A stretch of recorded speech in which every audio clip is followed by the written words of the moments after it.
Alright guys, welcome to geometry. Um, I will be out for part of Monday, part of today's lesson. So if you're absent today, you can use it to catch up. If you're in third and fourth period, I'm gone today. Um, I'll be back later in the day. So if you have questions, you need to come back and see me later in the day. You certainly can come see me. If you want to sign up for a pause time to make up questions on this, you can do that too. Um, but this is sort of just a continuation of what you guys did on Friday in class with similar triangles. These first two questions, this one I'm telling you that the triangles are similar. Find the scale factor and find the value of x. This sort of combines all the things we've been working on with proportions. And this is sort of just a review question. So give these two a try. And I'll give you, in class I'd say, as I was in class, I'd give you a couple minutes to work on both of these and talk about these. So take a minute or two. I'll be back in a moment to kind of show you some solutions. Highly recommend you pause it and try it on your own.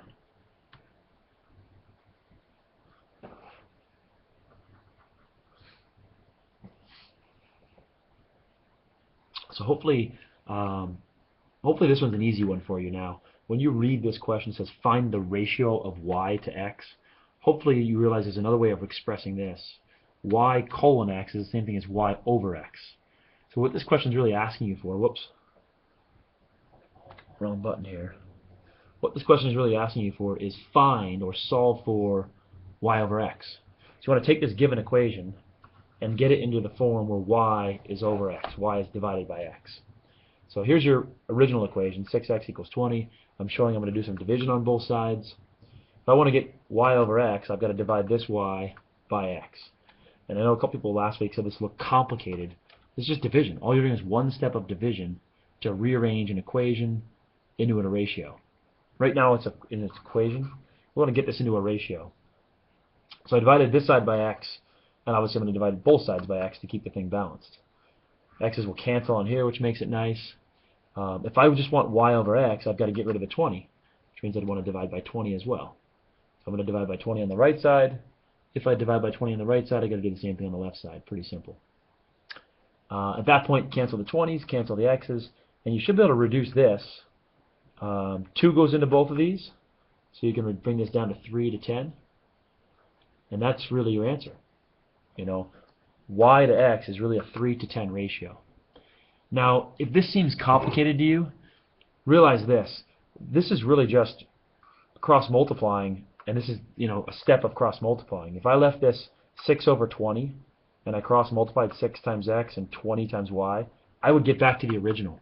This is really just the product of a proportion after I cross multiplied. So you're sort of undoing the cross multiplication is another way of thinking about this by doing division. Instead of cross multiplying, I'm dividing both sides by something to get it back to a proportion.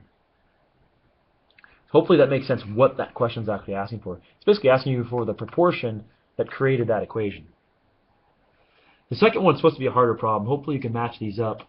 The scale may not help you a whole lot, and I don't know if they're really drawn to scale, but hopefully you can match up these two and you can realize this is the bigger side compared to that one.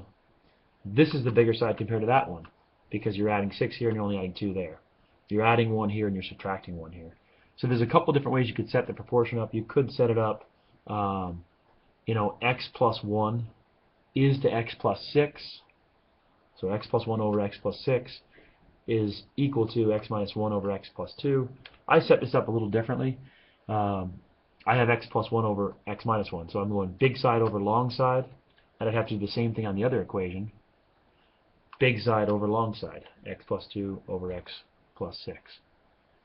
No matter how you set this up, you should be cross multiplying these two binomials and then this way, x minus 1 and x plus 6. I'm going to show a little more on this than I did maybe a couple days ago. I noticed when I looked at people's papers with the homework a couple days ago, some people were not comfortable doing FOIL and getting a product of two binomials. Usually you do a binomial times a binomial and you get a trinomial. So I'm going to show each part of that here. If that's too easy for you and you jumped right to a trinomial, that's great. Go for it. So I did x times x, I got x squared. There's that term. I did x times 2, I got 2x. And then I repeated with the 1. I did 1 times x, 1x, 1 times 2, 2, and did the same thing for the other way.